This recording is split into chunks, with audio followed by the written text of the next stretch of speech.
Hey. Game week 25? Game week 25 is on the horizon. Game week 24 is almost over. We got one more game to play tonight. But I want to show you my transfer plans for game week 25 and how well I've done in game week 24.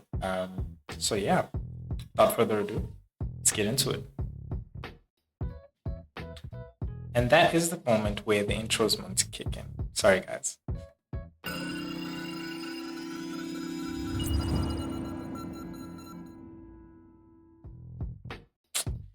You know, I got a technical guy, man. I need to fire him. You know, he's supposed to cue the intro. Cue the intro. Okay, cool. Let's go. All right, guys.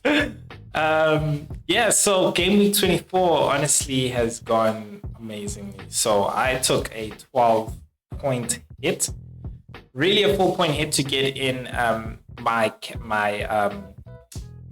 manager. I played my assistant manager Chip, as you can see over there. It's a very nice breakdown of actually the points, as well as, of course, my rank, which you will see there. But I took a -12 and I took a -4 to bring in Moyes, and I put in some of the boys. Another -12 as well to bring in Ollie Watkins. I just felt like he has a good fixture now, and he has a good fixture later, which is Ipswich, and then possibly a double game week as well in game week 25. So I was like, bring him in. And I'd already taken a hit to bring in Pickford. So yeah, a lot was playing in my mind, and I was just like, look, bro, how I always say, you know, if I'm going to take a hit, the guy needs to make 8 points, you know, 4 points to cover the points that I'm taking a hit for, and then another 4 just to make more points, you know. So the guys came through for me, and except for Watkins. But then, I mean, the points that Moyes made 12 points, really covers up for it. And it really worked out. I made like 118 points, and I'm sitting on 106 right now with still Palmer and basically the doublers to play as well. So sitting on a huge green arrow. And you know, I said to myself, Kat, if these hits go well, you know, then it won't matter how many hits you took. And that's true. It's true. So I got lucky, very happy, of course, and it just seems to be working out right now. So yeah, Pickford, you know, got an assist. Trent went off injured. I am a bit worried about him, but lucky that the next game is going to be far ahead. So in all honesty, I think he'll be okay because they took him off precautionally, because, you know, he asked to be taken off considering he was feeling something. Don't know what it is, but it looked like he was holding his hamstring. Don't want to speculate. And then Virgil van Dijk there coming through for me as well. And Munoz, my differential. Cat, what happened with Munoz, dog? Why didn't you play Gabriel, dog? No, let me tell you something, man. You call it whatever you want to call it. I think for me, it was just looking at and going like, look, I know my team, and my team concedes, and we play against Man City. They don't have to be the old Man City of best, but Arsenal just concedes. That's straight out. So, you know, it was either Gabriel or Munoz, who's literally, like we saw, not just in this previous game, but in all the other previous games, the man who's running right up next to Mateta all the time, guys. He's there on the fast break, running right next to the guy. If he's not the one running with the ball to feed the pass, then he's the one, you know, they're going to feed the pass to. So I was like, let me play Munoz, bro. Hopefully I get lucky, and I got lucky, you know. And the funny thing is, in the time I took the hit from Moyes, I had to take somebody out. So I took Robinson out and I put in the Bournemouth defender. I cannot pronounce his name. I don't want to butcher it, but he's on my bench, sitting last with the yellow card. And I said, you know what, let me bring in some Nico Williams, because I'm going to take a hit for somebody. I want to make sure I bring in someone who's going to give me a clean sheet. And I was like, bring in Nico Williams. You know, he's going to have a good fixture in game week 29. So that's what I was looking at. And I was like, okay, cool. I just don't know if he's going to play. And yeah, man, let me just not, you know. And when I didn't, that's what even like made me feel like, okay, I need to bring in Munoz as well. And so I was really hoping when Nico Williams got 12 points, I was like, damn, if I put in Nico Williams that 4-point hit would be nothing because he would have made it over 3 times. So I was like sitting there going like, look, Munoz, I don't know what you got to do, but do what you got to do to get 12 points, man.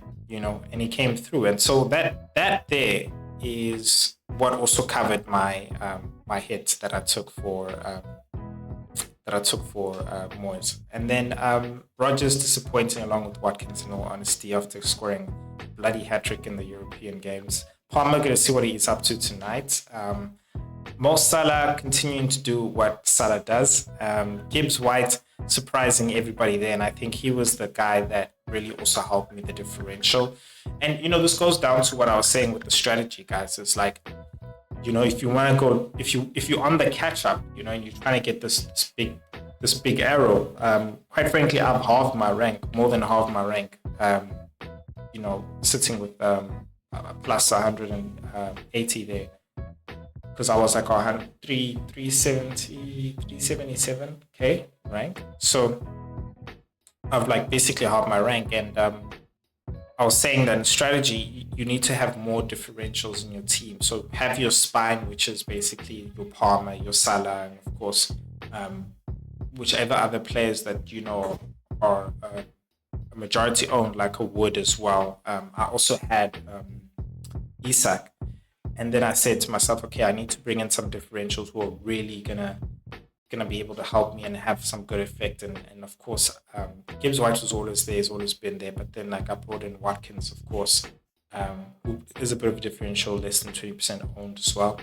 Munoz is that differential as well. Gibbs is that differential as well.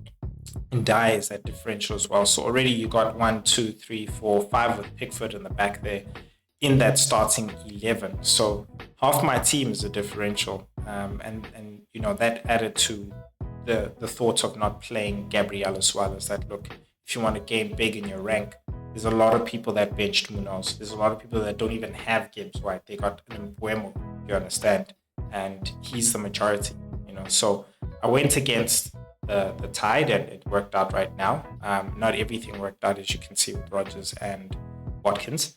But yeah, man, it worked out. So I'm really lucky. I'm really happy. But now let's go into my team for next week. I really have one transfer plan, very simple, but the team is structured very differently. Let's just say big at the back is back, and not on purpose. But before we get into my team, I just want to ask you guys if you could please hit that like button. Would really, really appreciate it if you're liking the actual content, and also subscribe. I'm here every week, dropping 2 to 4 pieces of content when I can. I wanted to do a live stream. I'm really trying to do more live streams now, and I want to do a FPL goal rush, but points rush. So where basically it's a watch along, FPL watch along, where I update you guys literally on the points that are coming in as people are scoring. So it's really a FPL points watch. I'll be watching, of course, a featured game, but I will be commenting on all the games as the goals come in. I'm busy updating you. Hey, this person scored. That means this many points. So yeah, check that out on the weekends. But hit subscribe and really, really would appreciate the support. Coolio. So my team, of course, we all know that there is there will be double game weeks depending on the results in the Carabao Cup. So I have Raya in goals there. I do have Pickford on the bench who'll be playing Crystal Palace. I just feel like regardless of what happens in the Carabao Cup, Raya's definitely going to play, because even if he doesn't double, he's going to be playing Leicester, which is a way better fixture than Everton against Crystal Palace away. So moving on to the back, which is what I wanted to talk to you guys about. I got 5 at the back. 5 at the back. Now, I think if you look at the fixtures, I think they say it all, right?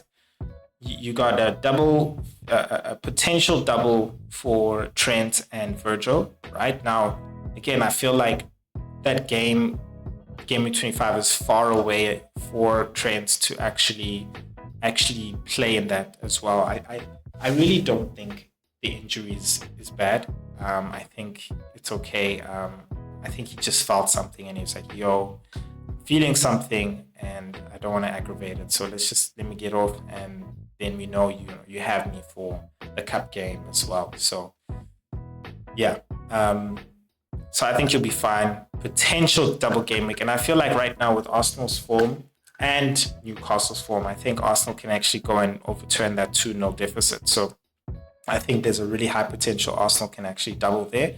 And then you have Munoz against Everton, and they're home as well. And I think, Munoz is on fire. He's honestly been returning in the past 4 or 5 games, really, like clean sheets after clean sheets after clean sheets. So they're on fire. And I've been on the good end of it, so and really, really lucky. So he's in form, and I can't deny that. I can't take him off and put somebody else because I don't want to pay 5 at the back. Again, double game week for Virgil, and then you've got a Southampton fixture there for. I'm gonna try it. It's Huijsen. Let's go with Huijsen. For Huijsen from Bournemouth. So you're going to want to play all these guys, You're really going to want to play all these guys considering who else you have in the team. And let's just go into the midfield. That brings us with a 3 in the midfield who could also potentially double, of course. I think Tottenham has, shown a bit of a resurgence, and I do think Liverpool will also overcome them, and it is at Anfield. One thing's for sure, I don't think Tottenham will win that game, so it won't be another 1-0. It could be a draw. This is football. It could be a draw, but I honestly, my money's on Liverpool winning. Therefore, it will put Liverpool and Aston Villa also doubling there. They've got a really good double. So Palmer over there as well could be doubling with that Arsenal fixture. So yeah, my team, I'm really happy with the way it's looking, considering the doubles as well. Don't need to bring in a lot of... And that's why I was also taking those hits as well, bringing in Watkins as well, who could also potentially double. But we'll see.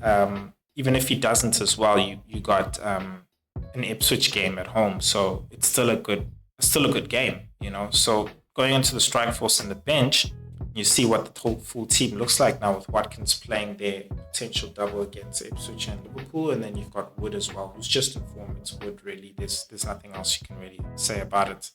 I think then you can really start to see as to like, okay, cool, Kat, I see why you've got 5 at the back based on the fixtures, and Sar's not necessarily lighting it up. He's a potential player which I'm looking at taking out just to even change the fact that I'm playing 5 at the back, because I could bring in a Semenyo for Sa, and Sa won't be playing in game week 29 if